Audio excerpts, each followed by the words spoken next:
कैसी ठंड पड़ रही है आपके इलाके में, आपके शहर में, आपके कस्बे में, आपके गांव में? दिसंबर की सर्दियां क्या आप महसूस कर पा रहे हैं, या ऐसा फील कर रहे हैं कि सर्दियों के नाम पर इस बार तो जैसे ऊपर वाला मजाक कर रहा है आपके साथ? जिन महीनों में रजाई से बाहर निकलने का मन नहीं करता था, इस बार उन महीनों में हल्के फुल्के गर्म कपड़ों से ही काम चल जा रहा है। धुंध की वजह से जब पूरा का पूरा दिन धूप के दर्शन नहीं हुआ करते थे, ऐसे महीनों में इस बार सूरज कड़ाके से चमक रहा है। ये कमाल है क्लाइमेट चेंज का। और क्लाइमेट कुछ इस तरीके से करवट ले रहा है कि पूरा ग्लोब, पूरी अर्थ गर्म हो रही है, ग्लोबल वार्मिंग हो रही है। कई लोगों को लगता होगा कि अब कुछ सालों में सर्दियां बिल्कुल खत्म हो जाएगी, क्योंकि ग्लोबल वार्मिंग जो हो रही है, पारा जो बढ़ रहा है, केवल 3 ही सीजन रह जाएंगे, ऐसा सोचते हैं लोग। ठंड तो देखने को ही नहीं मिलेगी। लेकिन क्या ये अंदाजा सही है या फिर सच्चाई कुछ और ही है? कहीं ये तूफान से पहले आने वाली चंद पलों की शांति तो नहीं?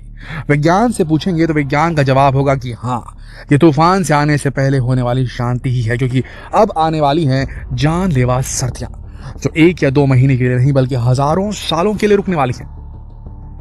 फिर से शुरुआत होने वाली है आइस एज की। यह हम ऐसे ही मनगढ़ंत नहीं कह रहे। हिमयुग की शुरुआत फिर से होने ही वाली है। ये मौसम का बदलाव है, पृथ्वी की हलचल है, पृथ्वी की धुरी पर घूमने का कमाल है।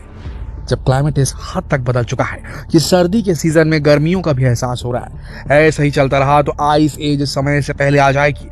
आइस एज आ जाने का मतलब समझते हैं आप? 2 पल चैन से सांस लेने को भी तरस जाएगा आपका शरीर, फेफड़े सिकुड़ जाएंगे। क्योंकि सर्दियों में आप जानते होंगे, अगर आपके परिवार में कोई एस्थमेटिक पेशेंट होगा या एलर्जी का कोई मरीज होगा तो उसे सांस लेने में दिक्कत होने लगती है, वीजिंग साउंड आने लगती है। कब, क्यों, कैसे का जवाब आपको इस वीडियो में मिलेगा। लेकिन अगर आप हॉलीवुड वेब सीरीज के फैन हैं और आपने गेम्स ऑफ थ्रोन देखी है तो उसमें एक बात कही जाती है, winter is coming and winter is certainly coming. उस काल्पनिक वेब सीरीज में काल्पनिक शहर था वेस्टरोस, और उसमें कहा जाता था विंटर इज कमिंग, जैसे कि प्रलय आ रही है। क्योंकि जब सर्दियां वहां आती थी तो 10-20 सालों के लिए आती थी, और ऐसे कुछ हमारी पृथ्वी के साथ होने वाला है। लेकिन इस बार जब आइस एज आता है, या आइस एज जब भी पृथ्वी पर हिट किया है, इसने आया है, तो धरती के फॉसिल्स की लेयर, यानी कि धरती के जो क्रस्ट की लेयर, धरती की जो लेयर्स हैं, उनको स्टडी करने वाले आर्कियोलॉजिस्ट तक ने ये बता दिया है, पेलियोंटोलॉजिस्ट तक ने बता दिया है कि वो सैकड़ों सालों तक चलता है आइस एज, और ये आइस एज आने वाला है। देखिए, हमारे प्लैनेट पर बहुत सी साइकिल्स एग्जिस्ट करती हैं, जिसकी वजह से मानव जाति एक पीरियड ऑफ स्टेबिलिटी को एक्सपीरियंस करती है, या जो भी जीव उस वक्त रहते हैं वो पीरियड ऑफ स्टेबिलिटी को एक्सपीरियंस करते हैं। ऐसे ही अब जो पीरियड आएगा वो होगा सर्दियों का युग, बिल्कुल वैसा ही जैसा गेम्स ऑफ थ्रोन्स में दिखाया गया है, या शायद उससे भी खतरनाक। अगर हमें आने वाले भविष्य के लिए तैयार रहना है तो इनके साइकिल्स को समझना बहुत जरूरी होगा दोस्तों, प्लैनेट की साइकिल्स को। कैसे कोई एक युग खत्म होता है और दूसरा युग शुरू हो जाता है। आपने पुराणों के युगों के बारे में तो सुना होगा, लेकिन ये पृथ्वी के युगों की बात हो रही है, हमारे सोलर सिस्टम के युगों की बात हो रही है। आज हम जिस युग में जी रहे हैं वो 10,000 साल से चल रहा है, लेकिन उससे पहले पृथ्वी पर हिमयुग था। सिर्फ 10,000 साल पहले पृथ्वी पर हिमयुग था। करीब 20,000 साल पहले, जिसमें पृथ्वी का एक बहुत बड़ा भाग 3 से 4 किलोमीटर मोटी बर्फ की चादर से ढका हुआ था, और पहाड़ों से भी ज्यादा कठोर और बड़े बड़े ग्लेशियर्स हमारे इस प्लैनेट पर मौजूद थे। फिर पृथ्वी की साइकिल की वजह से पृथ्वी सूरज के थोड़ा नजदीक पहुंची और बर्फ पिघलनी शुरू हुई, और 11,000 साल पहले तक सारी बर्फ पिघल गई। लेकिन पृथ्वी पर वही बर्फीला युग दोबारा लौटने वाला है। ये तो आपको पता ही होगा कि पृथ्वी सूरज के चारों ओर एक ऑर्बिट में चक्कर लगाती रहती है, मगर ये चक्कर सर्कल शेप में नहीं, ओवल शेप में, यानी कि अंडाकार पाथ में होता है। यानी अर्थ का ऑर्बिट भी गोल नहीं, अंडाकार है, और पृथ्वी की धुरी भी सीधी नहीं है। इसलिए पृथ्वी सूरज की ओर थोड़ी झुकी हुई रहती है। पृथ्वी तिरछेपन में घूमती है, इसीलिए हर हिस्से के मौसम कुछ सालों के अंतराल में बदलते रहते हैं।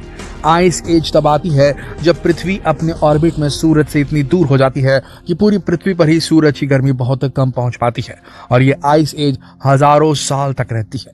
इन साइकिल्स का अर्थ के क्लाइमेट पर क्या असर होता है, ये एक्सप्लेन किया गया था 1910 में, और इसे एक सर्बियन साइंटिस्ट मिलुतिन मिलानकोविच ने एक्सप्लेन किया था, इसलिए इसका नाम मिलानकोविच साइकिल पढ़ गया। इन्होंने एक डिटेल्ड मैनर में समझाया था कि कैसे पृथ्वी और सूरज के बीच की दूरी, एंगल्स और सूरज का पृथ्वी पर प्रभाव बदलता रहता है और फिर कैसे पृथ्वी का क्लाइमेट अचानक से बदल जाता है।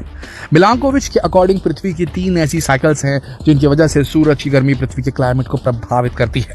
पहली साइकिल है पृथ्वी का ओवल शेप में सूरज के चक्कर लगाना और अर्थ की ऑर्बिट का हमेशा एक जैसे न रहना। दोस्तों, जैसा हमने आपको अभी बताया था कि पृथ्वी सर्कल शेप में नहीं बल्कि ओवल शेप में सूरज के चक्कर लगाती है, यानी पृथ्वी का ऑर्बिट ओवल शेप का है, जो मिलांकोविच ने एक्सप्लेन किया।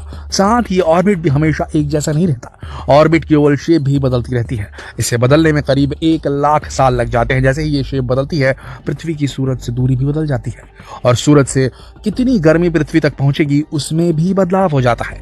मिलांकोविच ने इसे इसेंट्रिसिटी कहा है। नाम याद कर लीजिए, इसेंट्रिसिटी। दूसरा है पृथ्वी के एक्सिस का झुकाव। जैसा कि हमने बताया कि पृथ्वी की धुरी सीधी नहीं है, पृथ्वी सूरज की तरफ थोड़ी तिरछी है, झुकी हुई है। ये झुकाव 23.5 डिग्री का है। मिलांकोविच ने बताया कि पृथ्वी 23.5 डिग्री सूरज की तरफ झुकी हुई है और इसीलिए आज के समय में भी प्लैनेट के आधे हिस्से पर ज्यादा धूप आती है और आधे हिस्से पर बहुत कम। इस झुकाव की वजह से कुछ हिस्सा तो ऐसा है जहां सर्दियों में कुछ महीने तक सूरज उगता ही नहीं है और गर्मियों में कुछ महीनों तक सूरज छिपता ही नहीं है। इसका बेस्ट एग्जाम्पल है टोरंटो, कनाडा का शहर टोरंटो। और दोस्तों, ये जो टिल्ट है ये हमेशा 23.5 डिग्री नहीं रहता, ये भी बदलता रहता है। ये टिल्ट जो आज के युग में 23.5 डिग्री है, ये 40,000 साल से 22 डिग्री से 24.5 डिग्री के बीच चेंज हो रहा है। आज से 10,700 साल पहले पृथ्वी का टिल्ट सूरज की तरफ मैक्सिमम था।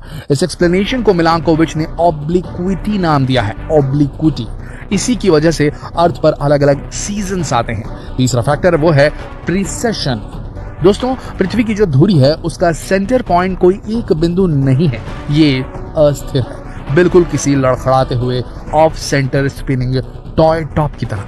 जैसे हम भौरा घुमाते हैं ना, उसका सेंटर चेंज होता रहता है, सेंटर स्पिनिंग टॉय टॉप की तरह ये डगमगाता रहता है। ये डगमगाना सन और मून के ग्रेविटेशनल इन्फ्लुएंस के कारण होने वाली टाइडल फोर्सेस की वजह से होता है। जो मैग्नेटिज्म वो पैदा करते हैं ग्रेविटेशनल इन्फ्लुएंस की वजह से, सन और मून दोनों की एक समझ लीजिए ग्रेविटेशनल फोर्स है, उसके टाइडल फोर्सेस की वजह से ऐसा होता है कि डगमगाती रहती है हमारी पृथ्वी, जिससे अर्थ की रोटेशन पर प्रभाव पड़ता है। इस साइकिल को एक्सियल प्रिसेशन कहते हैं और एक्सियल प्रिसेशन का एक साइकिल 25,771.5 साल में पूरा होता है। यानी ये धुरी का चक्कर भी बहुत जल्दी पूरा नहीं होता, एक चक्कर को पूरा होने में ही हजारों साल लग जाते हैं। दोस्तों, यही वो 3 साइकिल्स हैं जिनके तालमेल से एक ऐसा टाइम आ जाता है कि पूरा प्लैनेट अर्थ बर्फ के गोले से कम नहीं रह जाता। अब पृथ्वी तो हमेशा चक्कर लगाती रहेगी, यानी जो एज गई है वो फिर वापस आएगी। फिर से पृथ्वी पर चट्टानों से भी कठोर और ऊंचे ग्लेशियर्स होंगे, 3 से 4 किलोमीटर मोटी बर्फ जम जाएगी। यह ऐसा समय होगा जब पृथ्वी पर सूरज का ताप बहुत कम मात्रा में पहुंचेगा। मिलांकोविच ने इन साइकिल्स को कंबाइन करके एक ऐसा मॉडल तैयार किया था जो एक क्लाइमेट टाइम मशीन की तरह काम करता है, जिसे आगे पीछे करके पास्ट और फ्यूचर की क्लाइमेट कंडीशंस का पता लगाया जा सकता है।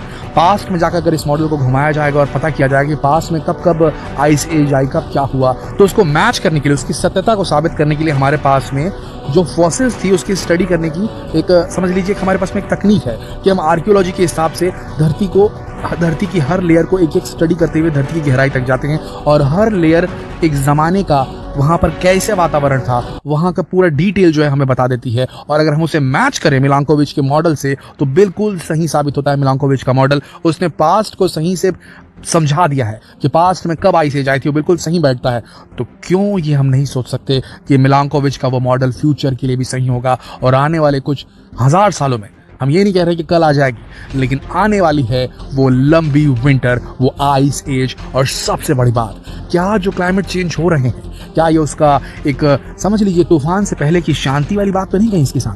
कहीं हम जो सोच रहे हैं कि कार्बन एमिशन से हमारे धरती का तापमान बढ़ रहा है, पोल्यूशन तो जरूर हो रहा है, हमारे सांस लेने के लिए जो हवा है वो खराब तो जरूर हो रही है, इसमें कोई डाउट नहीं है, लेकिन क्या हमारे पोल्यूशन से वाकई में पृथ्वी का टेम्परेचर बढ़ रहा है या ये सिर्फ हो रहा है क्योंकि मिलांकोविच साइकिल के हिसाब से पृथ्वी ऑपरेट कर रही है? पृथ्वी झुकी हुई है, पृथ्वी दूर हो रही है, पृथ्वी पास हो रही है, इसी चक्कर में कहीं क्लाइमेट चेंज तो नहीं हो रहा? और अगर ऐसा हुआ दोस्तों तो हम कितने भी जतन कर लें, पॉल्यूशन कंट्रोल कर लें, green source of energy develop कर ले, फॉसिल फ्यूल से दूरी बना ले, सब कुछ एकदम साफ हो जाए, वातावरण एकदम साफ हो जाए, तो भी क्योंकि ये मिलांकोविच साइकिल को फॉलो कर रही है, तो धरती तो अपना रूट कायम करेगी, उसे पूरा करेगी और क्लाइमेट चेंज होंगे। अगर ऐसा हुआ तो हम पृथ्वीवासियों को दूसरे ग्रह की तलाश पर जाना ही होगा। और इसीलिए इतनी सारी एजेंसीज लगातार काम कर रही हैं मंगल पर बस्तियां बसाने की, चांद पर बस्तियां बसाने की। इसीलिए सारे एफर्ट्स किए जा रहे हैं, ऐसा मालूम पड़ता है। सबसे बड़ी बात, अगर ऐसा होता है कि सोलर सिस्टम के हर प्लैनेट में कभी हिम युग आता है, कभी नॉर्मल युग आता है, इस तरह अगर होता है, तो क्या आपको लगता है कि मंगल पर भी ऐसा कुछ हुआ होगा? और मंगल अभी उस फेस में होगा जब वो वाकई में ऐसी सेटिंग्स में है कि उस तक जो है वहाँ पर जीवन पनप नहीं पा रहा है, उसका सारा पानी जम गया है या हवा में उड़ गया है, वहाँ का जो वातावरण है वो रेयर हो गया है। कुल मिलाकर क्या आपको ऐसा लगता है ये जानने के बाद में कि मिलांकोविच साइकिल एक मार्स की भी होगी, वो भी उसी तरीके से ऑपरेट करता होगा, और वहाँ पर भी अभी जो स्थिति है वो कुछ ऐसी होगी कि वहाँ पर जीवन पनप नहीं सकता? अगर ऐसा हुआ है तो ये बार बार सृष्टि का अंत होना, बार बार सृष्टि का बनना, ये जो है वाकई में पुराणों से भी मेल खाता लगता है। क्या आपको नहीं लगता कि हर रिलीजन इसी और इंडिकेशन देता है? कयामत, प्रलय, डूम्सडे, क्या लगता है आपको? क्या ये सब कुछ सच है? कमेंट में लिखकर जरूर बताएं, और ये सवाल अपने मित्रों, अपने परिवारगणों से पूछने के लिए इस वीडियो को शेयर करें फेसबुक पर, व्हाट्सएप पर, यूट्यूब पर। कल फिर मिलते हैं एक और विचार उत्तेजक वीडियो में। तब तक के लिए आप सबका इस वीडियो के अंदर बने रहने के लिए दिल से धन्यवाद।